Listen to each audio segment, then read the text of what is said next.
Listen to the vibes. Welcome, everyone, to another episode of Vibes. I'd love to welcome here Andres Schabelman, who is the author of Captains Wanted. Now, we're going to find out what that's all about. And before we do that, Andres, tell us a little bit more about you. All right. Thanks for having me. Well, I grew up in New Orleans. My parents are from Argentina, and I started my career in tech. I was one of the first 30 Airbnb employees, and then quickly realized once I reached the peak of corporate capitalist America, I made it all the way to the top. I was even on the floor of the New York Stock Exchange with another company. Wow. I realized that I wanted something else and something more for my life, and I wanted to express from my heart and creatively. And so this has led me now to publishing a book coming out very soon, and also creating comedic characters online, having a travel show, and having a lot of expressions that I do on social media and in my life. So that's kind of who I am, and hopefully we'll get even deeper as we get in this conversation. Well, as I said before, you're the author of Captains Wanted. What is this book about? Yeah. So firstly, I think it's important to say that, well, my best friend from college, Pinsky, had a terminal brain cancer 12 years ago. He passed away, and his last words on this earth were, "I am the captain of this ship." And so I kind of took those words, and they have kept coming back in my mind in terms of, what does it mean to be the captain of your own ship? And as I've gone through my own process of returning back to my own sovereignty, my discernment, my own source of power, separate from all the other systems out there that take us away from our own power. Well, this was my gift. This book, which is written in second person, it's meant to put you in the position of the main character who's on their path to find their own captaincy. And what I read, this is a little bit of magic and literary fiction, but it has to do with success and growth. So how do you do that in this book? Yeah, I think, as I was saying, it took me a while to realize what success really meant for me, because I had reached the pinnacle of success as it was defined in terms of the external validation system that exists in the world, and then realized that actually that wasn't really what led to my real internal version of what success was. And so this character's journey kind of highlights that, trying to succeed in terms of the external system, realizing through a variety of magical and ceremonial and just events that occur in this plane of interaction, and in more spiritual realms of interaction, that life isn't so linear, that there's a process, hopefully, for each of us to feel into our own heart and into our own soul and into our own truth, and to come out the other side with a definition of what success really is for us. That's the thing. We get tied up in just trying to make it into this world. We don't pursue the things in life that we really, really want. And this inspires you to go for it. Yeah, because it's really easy to focus all of your hopes and dreams on, let's say, making more money or reaching certain, goals like becoming a CEO or climbing some sort of ladder. But coming from someone who has reached those various different accolades and had the perspective and the realization that actually that didn't really lead to me feeling more fulfilled. Certainly it has helped calm certain survival mode, fear-based things that come up inside of me. But for the most part, the money or the success or the whatever it is hasn't led me to feeling like I'm yeah, fulfilled or happy, or there are other things in my life that contribute to that. And it's so easy to just channel all of your focus on making more or getting more. But I think it's really important for people to ask the question of, well, for what and why? And what's the real thing that makes us feel alive? And I don't think we do that a lot in our society. And I think that's actually a really hard struggle for men also, because we Mhm. sometimes just like really channel all of our emotions towards making more, but we don't really ever ask, well, for what and why? We seem to worry about what other people want. That seems to be the problem. And a lot of guys now, they meet these women who they want the guy who's, 6'5", making six figures and has all this fancy stuff. But for what? I mean, do you really want to be with a person that's all they want out of you? Yeah, I think that's a great point. I think all of those times in my life that I've focused on wanting to be liked for X, Y, or Z, it came from a place of feeling that all of me wasn't worthy of being loved, but only certain parts that I was willing to show or willing to be for someone else. And in reality, I think as I've gone down my own process, the true power comes from not just accepting, but really having a lot of love for all the parts of me. And as I've done that for myself, I've allowed others to love all the parts of me rather than just the parts I want to show. And that's actually freeing, because then I don't have to be someone that I'm not fully all the time. I get to be fully myself. And that really, truly is freedom. Yeah, I know exactly what you mean. I tried to be what other people wanted me to be or what I thought they wanted me to be, and it just made me miserable. As Yeah. as a kid, I wanted to be a cartoonist or, work for Marvel Comics drawing my own superheroes. And I always said if all I made was $10 an hour doing that, I would be happy. Yeah. But instead, got married, got into working for the city and trying to make my way up there, and I made supervisor, and I wasn't happy.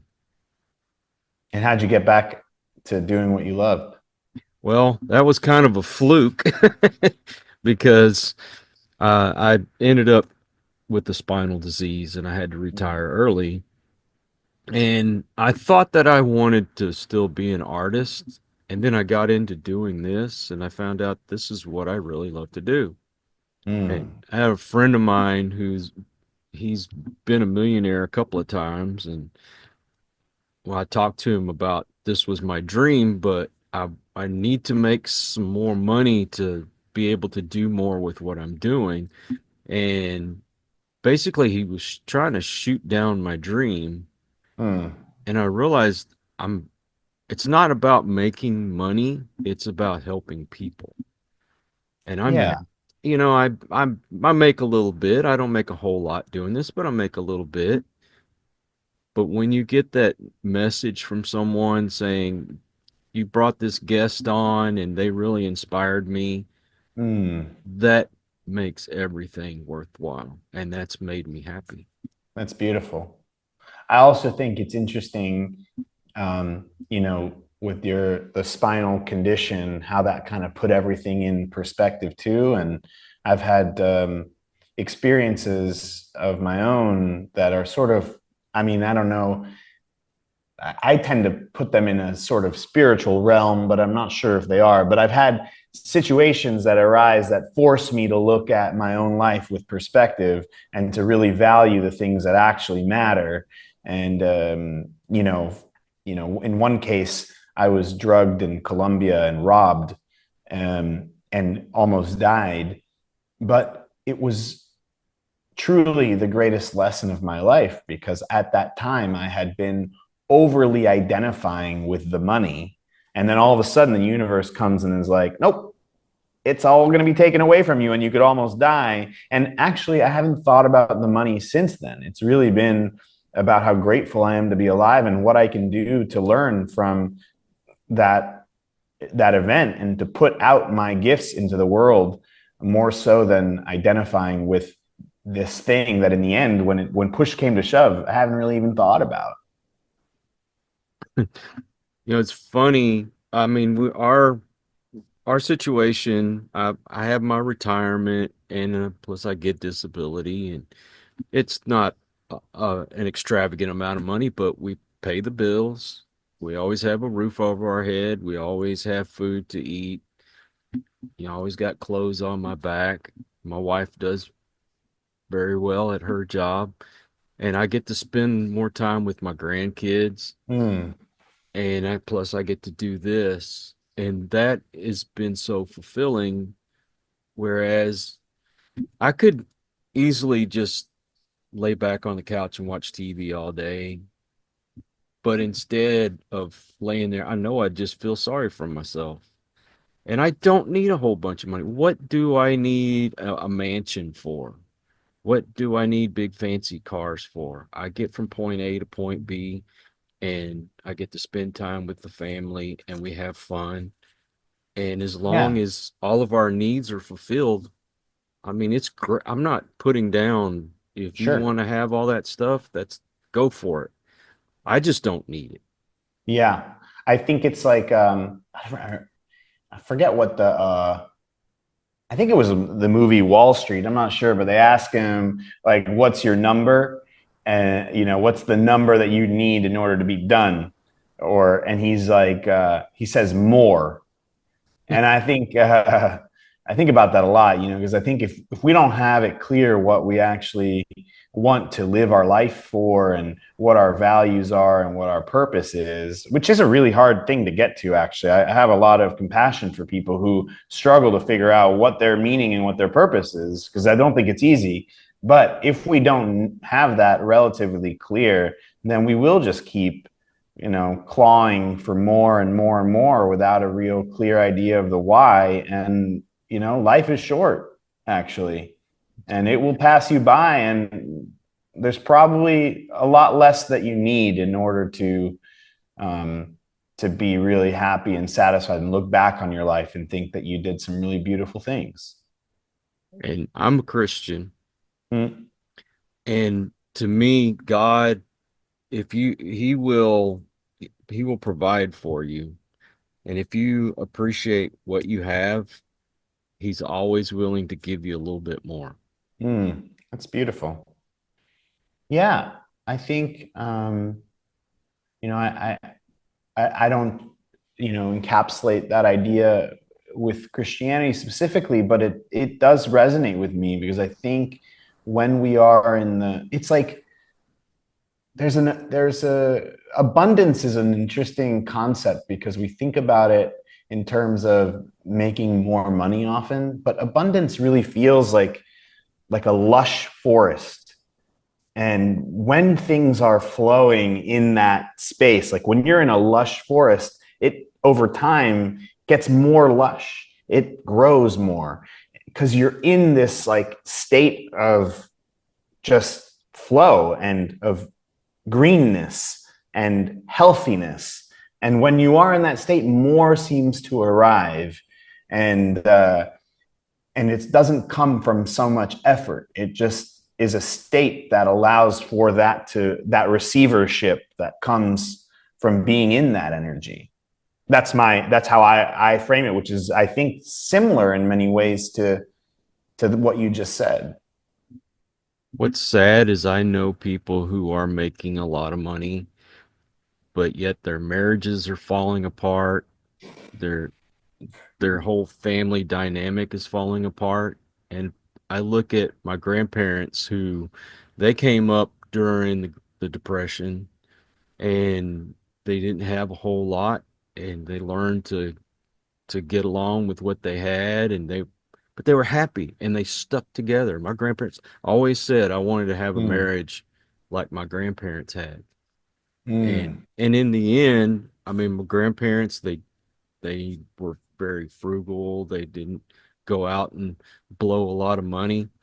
But if grandpa needed a new truck, he could go down to the dealer and write out a check and say, that's what I want. Yeah. Yeah, I think it's interesting because I think those values are really important. But I can also imagine, because I also come from ancestors that had to be quite frugal from a survival mode perspective. I think there's some beautiful lessons that come from that, like knowing that you need a certain basic amount of things, but also the other side of it. And I don't know if your grandparents experienced this, but perhaps that there was also a lot of fear in our ancestors because there was sometimes there was like an unknown if you were going to be able to provide for your basic needs. And I think one of the things that makes it hard sometimes to step out of the more mindset is that what's ingrained in us from some of our ancestors is that survival mode. And if you're constantly worried about the survival mode and can't separate what's survival and what is really just a need beyond just need, then you might get stuck in a cycle of thinking that you're wanting to make more and more for the sake of making more. But really, there's a program that's operating under the surface, which is that you're actually afraid that you don't have enough. And Mm-hmm. if you don't get to the bottom of that, then you'll constantly be in that cycle of more and more and more. So it's interesting. I honor my ancestors because I think I've been given a lot of really beautiful things from them. But I also have compassion for the parts of myself that I've taken from my ancestors that came from a time where they were really struggling and being persecuted or whatever it was, you know? Another form of happiness when you can help other people who are less fortunate than you are. Yeah, I think that's true. I Yeah, I wish I knew. I don't know where my desire to help others comes from, but it feels like it's because I have compassion for different. I think first I had to have compassion for parts of myself that I didn't want to look at and I didn't want to see, and I othered, and I was like, and then eventually I brought those parts into the fold, and I decided that I wanted to love all the parts of myself. And so then when I look out into the world and I see people that are struggling, I see similarities between those parts that I used to not want to look at in my own self. And as I've brought myself closer to wholeness or unity, then that's brought about my desire to help others because I see them in a way as an extension of me. I don't want anybody to get it twisted. I do not think that being, successful and having a lot of money is something evil. It's not. Yeah. Yeah. I don't think money in and of itself isn't evil at all. It's No. just, it can often be a distraction away from our purpose, our meaning, and our gifts in sometimes. And often when you focus only on that, then your life becomes only about that. And I don't think it's as big of a deal as we make it out in our society. And ultimately, as you were saying before, I do believe that when we focus on the things that are extensions of our soul's mission or desire or purpose or all that stuff, it is interesting how money seems to show up. Enough Exactly. money. Oh yeah. Oh yeah. I've had many guests on here that they have pursued the things that make them happy and have turned it into some form of entrepreneurship. Like the other day, I had a guy who loves to make balloon animals, and he's learned to make all these different things out of balloons. He decorates with balloons, and he's turned that into a wonderful business. He does corporate things. He does birthday parties, private parties, that kind of thing. And I don't think he feels like he's worked a day in his life. I think that's beautiful. So, Totally. where can you get this book? basically on every single platform that you know how to buy books on, whether it's Amazon or could go direct to my website or see links on my Instagram and YouTube and TikTok, all those things. But yeah, you can find it on Amazon. It comes out live February 11th, 2025, and it's a journey. I feel a little weird promoting it, but I think rather than promote it, I just would like to say that if any of the things that you and I have talked about today resonate with the audience, that yeah, it'd be an honor to have someone tap into the energy of that book, and if they have any questions or it resonates with them, just like what you said, that you enjoy hearing back from your your audience when they tell you that something resonates with them or help them. I also would love to hear back. It brings me great joy to know that me doing what makes me happy can be of service to someone else. Well, I will say I've had my moments where I've been discouraged, that I've felt like giving up, but thank God that I have a support system around me, people that encourage me to keep doing what I'm doing, and it's starting to pay off. It really Great. is. And just hearing from somebody out in the audience saying, "Thank you for bringing so and so on the show. They really helped me." That makes it all worthwhile. Well, just being your guest and being in your presence and your authenticity and your truth, that has been a true gift to me.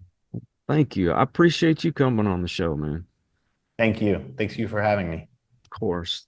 And any more projects come up, please let me know. I'd love to have you back. I will. Thanks Now, again. I also want to thank all you folks out there. If you are new to the channel, I hope you'll come back. Please hit that subscribe button for my regulars. You guys are awesome because you make it possible for me to do this. Until the next one, everyone, please take care. Be kind to one another. God bless and peace. We hope you enjoyed this episode of Listen to the Vibes. You can catch us on Buzzsprout or wherever you listen to your favourite podcasts. And on YouTube. Follow us on Facebook at The Vibes Broadcast Network